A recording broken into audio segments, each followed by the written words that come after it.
வாழ்க தமிழ். ஆசிரியர் தகுதி தேர்வு எழுத இருக்கின்ற அன்பு ஆசிரியர் பெருமக்களே, தொடர்ந்து பாடங்களை நடத்தி கொண்டு வருகிறோம். நீங்கள் தவறாமல் பார்க்க வேண்டும். அதில் தொடர்ச்சியாக இன்று 12வது வகுப்பு தொடர் எண் ஓரெழுத்து சொல்லால் நிரப்புக என்று கேள்வி கேட்டிருப்பார்கள். கோடிட்டடத்தை போட்டு புல்லை மேயும் டேஸ் புல்லை மேயும் என்றால் ஆவண்ணா, சுடும் என்றால் தீ, பறக்கும் என்றால் ஈ, மனம் வீசும் என்றால் பூ என நீங்கள் சரியான ஓரெழுத்தில் விடை எழுத வேண்டும். அடுத்து பொருள் தருக. தா என்றால் கொடு, தீ என்றால் நெருப்பு, பா என்றால் பாடல், தை என்றால் மாதம், வை என்றால் வைக்கோல், மை என்றால் கண்மை. இதையும் தெரிந்து வைத்திருக்க வேண்டும். ஓர் சொல்லுக்கு 2 பொருள் கேட்பார்கள். ஆறு என்பது எண். காவிரி ஆறு. விளக்கு, ஒளிரும் விளக்கு, விளக்குதல் அப்படிங்கிற 2 பொருள்கள் வரும். படி, படியில் ஏறு, பாடம் படி. அடுத்து சொல், விவரம் சொல், விவரமாக சொல். பொருள் தரும், பொருள் தருக அப்படிங்கிற பொருள் தரும் எழுத்து அப்படிங்கிற சொல்லையும் குறிக்கிறது இலக்கணத்தில். கல் அப்படின்றால் படி, செங்கல் இருபொருள். மாலை நேரத்தையும் குறிக்கும், பூ மாலையையும் குறிக்கும். இடி அப்படின்றால் இடித்தல், மோது, இடி இடித்தது, இப்படி பல பொருள்களில் வருகிறது. உதாரணமாக பூத்தொடுத்தல் கவிதை எழுதியவர், பூத்தொடுத்தல் அப்படிங்கிற அந்த பாடலை எழுதியவர் உமா மகேஸ்வரி. அதே போல் பொருள் தருக. சாந்தம் என்றால் அமைதி, பிரபஞ்சம் என்றால் அண்டம், நுண்மை என்றால் நுட்பம், உற்றால் என்றால் அடைந்தால். மலர்கள் எப்போது தரையில் நழுவும்? இது வித்தியாசமான ஒரு கேள்வி. தளர பிணைத்தால், அப்படியே பூ கட்டிக்கிட்டு இருக்கிறப்ப அப்படியே தளர்வாக அப்படியே பிணைத்தோம்னா அது தரையில் நழுவும். பூவின் சிரிப்பை கவிஞர் எவ்வாறு கூறுகிறார் அப்படின்னு சொல்கிறான்னா, அந்த பூவினுடைய அந்த கடைசியாக சிரிச்சுக்கிட்டு இருக்குது, அதுக்கப்புறம் என்ன நடக்க போகுது? வாசலில் மரணம் நிற்பதறிந்தும் வருந்தாமல் சிரிக்கிறதாம்.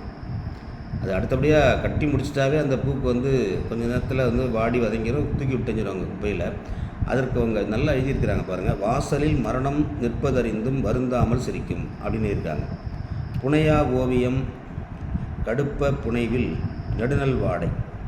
இந்த ஓவியத்தை பற்றி எழுதுகிறப்ப புனையா ஓவியம் கடுப்ப புனைவில் அப்படின்னு நெடுநல் வாடை குறிப்பிடுகிறது. அதே போல் புனையா ஓவியம் புறம் போந்தன்ன அப்படின்னு மணிமேகலை குறிப்பிடுது. ரெண்டுலேயுமே ஆரம்பிக்கிறப்ப புனையா ஓவியம் தான் ஆரம்பிக்குது. கடுப்ப புனைவில் அப்படின்னா நடுநல் வாடை, புறம் போந்தன்ன அப்படின்னு சொல்கிறது நூல் மணிமேகலை. இது ரெண்டுக்கும் வித்தியாசம் நல்லா ஞாபகம் வச்சுங்க. இன்ன பல எழுத்து நிலை மண்டபம் நுண்ணுணர் சுட்டவும் சுட்டு அறிவுறுத்தவும் அப்படின்னு அந்த எழுத்து நிலை மண்டபத்தை சொல்லக்கூடிய அந்த பாடல் பரிபாடலில் இடம்பெற்றிருக்கிறது. குகை ஓவியங்களில் வண்ணம் தீட்ட பயன்படுகின்ற பொருளில் ஒன்றாக இருந்தது மண் துகள். குகை ஓவியத்தில் மண் தீட்டுறதுக்கு அந்த காலத்தில் மண் துகளை பயன்படுத்தியிருக்கிறாங்க. கருத்து படங்களை முதலில் அறிமுகப்படுத்தியவர் பாரதியார். கருத்து படங்களை முதலில் அறிமுகப்படுத்தியவர் பாரதியார். கலம்காரி ஓவியம் என்று அழைக்கப்படுவது எது அப்படின்னு கேட்பாங்க. துணி ஓவியத்தை கலம்காரி ஓவியம்னு சொல்கிறாங்க. மன்னர்களின் ஆணைகளையும் அரசு ஆவணங்களையும் டேஸ் மீது பொறித்து பாதுகாத்தனர் அப்படின்னு கேட்பாங்க. செப்பேடுகளில். ஓவியம் வரைய பயன்படும் துணியினுடைய பல பேர்கள் எப்படி சொல்லுவாங்க? எழினி, திரைச்சீலை, கிழி, படாம். ஓவிய கூடத்துக்கு அது மாதிரி பல பேர் இருக்குது.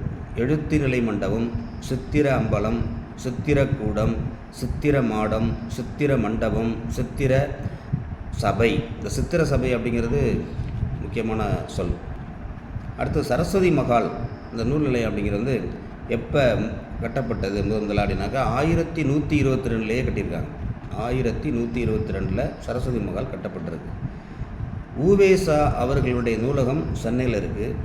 கன்னிமரா நூலகம் எப்போது துவக்கப்பட்டது அப்படின்னு கேட்பாங்க. 1896 துவக்கியிருக்காங்க. வள்ளுவர் கோட்டம் எங்கே இருக்கிறது? சென்னை நுங்கம்பாக்கத்தில். சோழர்களுடைய பழைய தலைநகரம் இப்படி துறைமுகம் இரண்டும் சேர்ந்து இருந்தது பூம்புகார். சிற்பக்கலை கூடம் அப்படின்னு சொல்லக்கூடிய நகரம் பூம்புகார். அந்த பூம்புகாரில் கண்ணகிக்கு 49 சிற்ப தொகுதிகள் இருக்குது அப்படிங்கிறத ஞாபகம் வச்சுங்க.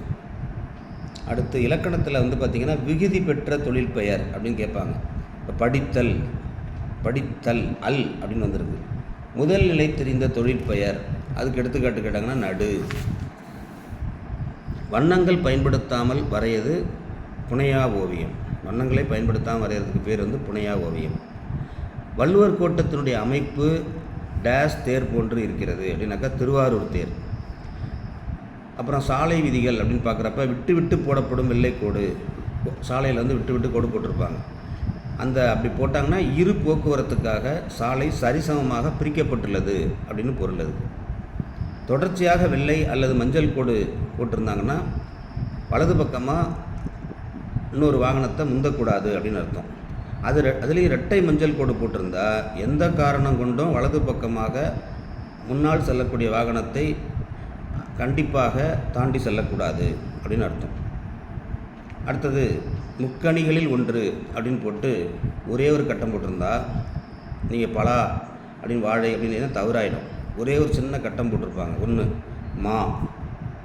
கதிரவன் மறையும் நேரம், 2 கட்டம் போட்டிருப்பாங்க, மாலை. பெருந்திரளான மக்கள் கூடும் நிகழ்வு, 3 கட்டம் போட்டிருந்தாங்கன்னா மாநாடு. எழுத்துக்களை ஒலிக்க ஆகும் கால அளவு, 4 கட்டம் போட்டிருப்பாங்க, மாத்திரை. அளவில் பெரிய நகரம், 5 கட்டம் போட்டிருந்தாங்கன்னா அதற்கு வந்து மாநகரம்.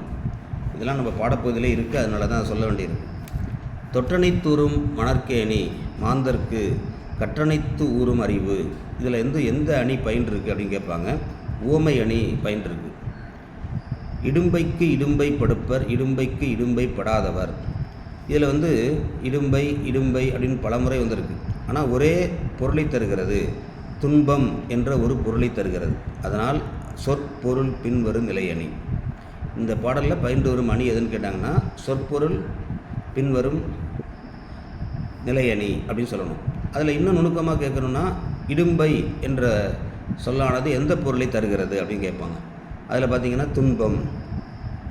அடுத்து கற்கும் முறை எப்படி இருக்கணும் அப்படின்னு சொன்னாங்கன்னா பிழை இல்லாமல் கற்க வேண்டும்.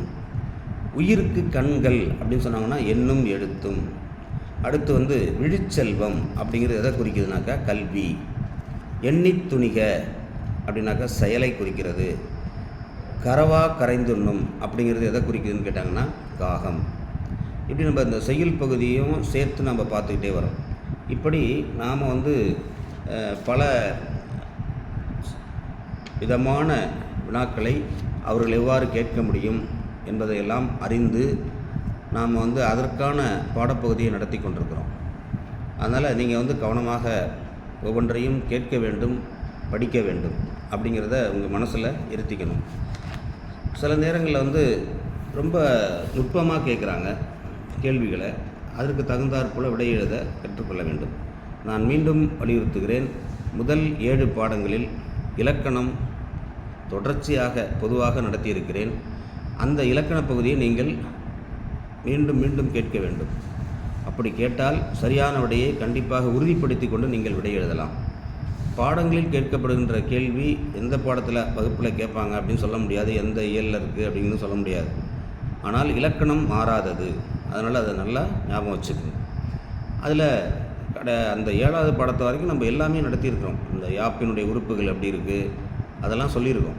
நீங்கள் வந்து எந்த தாள் எழுதினாலும் சரி தான், 10ஆம் வகுப்பு வரை உள்ள தமிழ் இலக்கணமாக இருக்கட்டும் அல்லது ஆங்கில இலக்கணமாக இருக்கட்டும் கணிதமாக இருக்கட்டும் எல்லாவற்றுக்குமே 10ஆம் வகுப்பு வரை நீங்கள் கற்று தெரிந்திருக்க வேண்டும் அப்படிங்கிறத மனசில் வச்சுக்கோங்க. அது ஒரு முக்கியமான சொல்ல வேண்டிய கருத்தாக இருக்கிறதுனால சொல்லுகிறேன். தொடர்ந்து படித்து கொண்டே இருங்கள், இன்னும் நிறைய வாய்ப்புகள் இருக்கின்றன.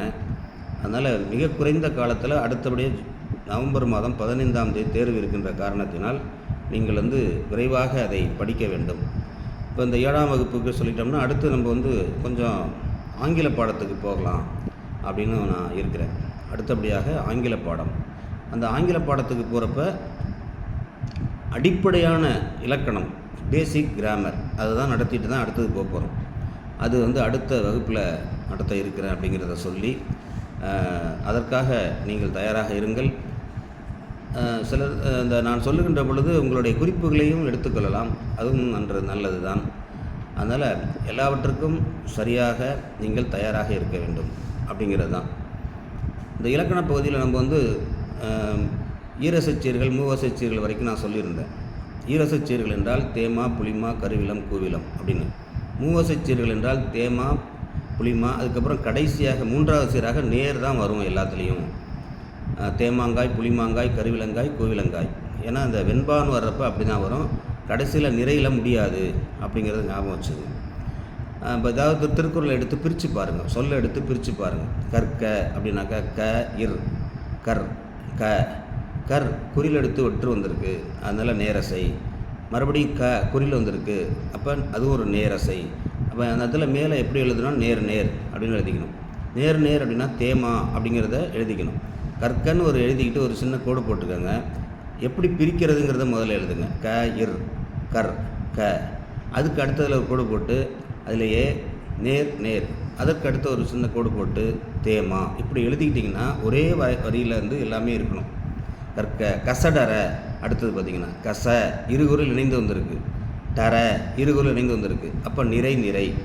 நிறை நிறை அப்படிங்கிறத குறிக்குது கருவிலம் அப்படிங்கிறத எழுதணும். கற்பவை க இர், கர் நேர், பவை குறில் நெடில் வந்திருக்கு, அதனால் நிறை, நேர் நிறை கூவிலம். கற்றபின் க இர் நேர், ரபின் இருகுறில் இணைந்து ஒட்டெடுத்து வந்திருக்கு நிறை, அப்போ நேர் நிறை கூவிலம். கற்றபின். அடுத்து நிற்க, நீ இர் நிர், அது நேர், க நேர், நேர் நேர் தேமா. நிற்க. அதற்கு அ த இர் இருகுறில் இணைந்து ஒட்டெடுத்து வந்திருக்கு, அதனால் நிறை. கு இத் அதற்கு நேர், நிறை நேர் புளிமா. தக, இந்த ஈற்றுச்சொல் சொல்கிறப்ப தக நிறை 2 குறில் இணைந்து வந்திருக்கிறதுனால நிறை. நிறை என்பது எதை குறிக்குனாக்கா, ஈற்றுச்சொல் எப்போதுமே எப்படி முடியணும் அப்படின்னாக்கா, இதில் நாள், மலர், காசு, பிறப்பு அப்படிங்கிறதான் முடியணும். ஒன்று நாள் அப்படின்னு முடியணும் நேர், அல்லது மலர் நிறை இருகுறில் இணைந்து ஒட்டெடுத்து வந்திருக்கு. அப்படி இல்லைன்னா காசு நேர் அடுத்தது இன்னொரு நேர் வந்திருக்கு, கா சு, அதில் பார்த்தீங்கன்னா தெரியும், காவன்னா சு, நேர் நேர், அப்படி வந்தால் நேர்பு, அது காசு அப்படின்னு எழுதணும். அடுத்தது பிறப்பு நிறை அடுத்து நேரோ நிறையோ வந்தாலும் சரி தான், அது பெரும்பாலும் எப்படி முடியணுன்னாக்கா நிறைவு அப்படின்னு சொல்கிறோம், அது பிறப்பு. ஈற்றுச்சீர் வெண்பாவாக இருக்கட்டும் குறளெண்பாக இருக்கட்டும், இது நாள், மலர், காசு, பிறப்பு ஆகியவற்றில் ஒன்றில் தான் முடிவடைய வேண்டும், வேறு எதுலேயும் முடியாது. நிறைய சில பேர் அப்படி எழுதுகிறாங்க, அப்படி எழுதக்கூடாது. அதே போல் எப்படி முடியணும், இப்போ நாள் மலர் வந்தால் பரவாயில்ல, அப்படியே இப்போ கல் அப்படின்னு முடிஞ்சிருக்கு, இப்போ அந்த குறள் முடிஞ்சிருக்குன்னா கல் நேர், குறில் ஒற்றெடுத்து வந்திருக்கு நேர், சரிதான். அடுத்தது மலர் அப்படின்னு முடிஞ்சிருக்கு, இருவில் இணைந்து ஒற்றெடுத்து நிறை, சரியாக போச்சு. அடுத்தது சில பேர் என்ன செய்கிறாங்கனாக்கா, அடுத்தபடியாக நேர்பு நிறைவு அப்படின்னு முடியுது இல்லையா, நேர் இன்னொரு நேரோ நிறைய வரலாம், நிறை இன்னொரு நேரோ அப்படின்னு வரலாம். அப்படி வந்துச்சுன்னா அந்த ஈட்டெழுத்து கு சு டு து பு ரு அப்படிங்கிறது தான் முடியணும். கு சு டு து பு ரு அப்படிங்கிறது தான் முடியணும், வேறு எந்த இடத்துலையும் முடியக்கூடாது. உதாரணம் பார்த்திங்கன்னா பிறப்பு, வாழ்வு, உயர்வு, இப்படி தான் திருக்குறள் முடிஞ்சிருக்கும். பார்த்திங்கன்னா சிறப்பு, இப்படி தான் முடியணும். வேறு வகையால் முடிந்தால் அது தவறாக எழுதப்படுகிறது அப்படின்னு சொல்கிறோம். நிறைய உதாரணங்கள் சொல்கிறான். அதுக்கு பார்த்திங்கன்னா இப்போ இந்த நேர்பு நிறைவில் தான் நிறைய தவறு. ஈற்றுச்சொல் தான், ஈற்றுச்சீர் தான் கேட்பாங்க பெரும்பாலும். ஈற்றுச்சீர் எப்படி முடிவடைகிறது அப்படின்னு கேட்பாங்க. அதனால் சரியாக உதாரணமாக ஆகார் அப்படின்னு கேட்டுருக்கு, ஆவன்னா கார், ஆகார் நேர் நேர் அப்படின்னு வந்திருக்கு. அப்படி நேர் நேர் வந்திருக்கிறதுனால அது காசு அப்படின்னு எழுதணும். அந்த மாதிரி இப்போ மற்று அப்படின்னு வந்திருக்கு, மற் நேர், ரூ நேர், பாருங்கள் ரூ அப்படிங்கிற எழுத்தில் முடிஞ்சிருக்கு பாருங்கள். அந்த மாதிரி முடிஞ்சால் தான் அது சரியாக இருக்கிறது. குசுடு துபுரு அப்படின்னு சொல்லுவோம், அதில் நேர் நேர் நேர்வு அப்படின்னு முடியணும். அடுத்தது பார்த்திங்கன்னா உயர்வு, உயர் நிறை, ஊ நேர்வு நேர். அப்போ உயர்வு அப்படிங்கிறது ஊ அப்படிங்கிற இந்த இடத்துல முடிஞ்சிருக்குது, அது பிறப்பு அப்படின்னு சொல்கிறோம். அதே போல் இது மாதிரி ஈற்றுச்சீர் எப்படி முடிகிறது அப்படிங்கிறதையும் குறள் வெண்பாவில் பார்த்திங்கன்னா தெரியும். நீங்கள் ஒரு திருக்குறளை எடுத்துக்கிட்டு பிரித்து அசை பிரித்து பார்க்கணும், நேரசை நிறையசை இந்த ரெண்டும் எப்படி வருகிறது அது அப்படிங்கிறத நீங்கள் பிரித்து பார்த்தீங்கன்னா அதனுடைய விளக்கம் புரியும். அதில் ஏதாவது சந்தேகம் இருந்தால் என்னுடைய எண்ணுக்கு தொடர்பு கொண்டு கேட்கலாம். ஈற்றுச்சீர் இது இலக்கணத்தில் அடிப்படை, அதில் சொல்லாமல் இருந்திருக்கேன், அதை தொடர்ந்து இப்போ சொல்லி அதை முடித்து விட்டேன். நாளை மீண்டும் ஆங்கில பாடத்தினுடைய அடிப்படை இலக்கணத்தை பார்ப்போம். அதுவரை உங்கள் அனைவருக்கும் நன்றி கூறி வாழ்த்து கூறி தொடர்ந்து படியுங்கள், பகிருங்கள், பயனடைங்கள் என்று சொல்லி விடைபெறுகிறேன். வாழ்க தமிழ்.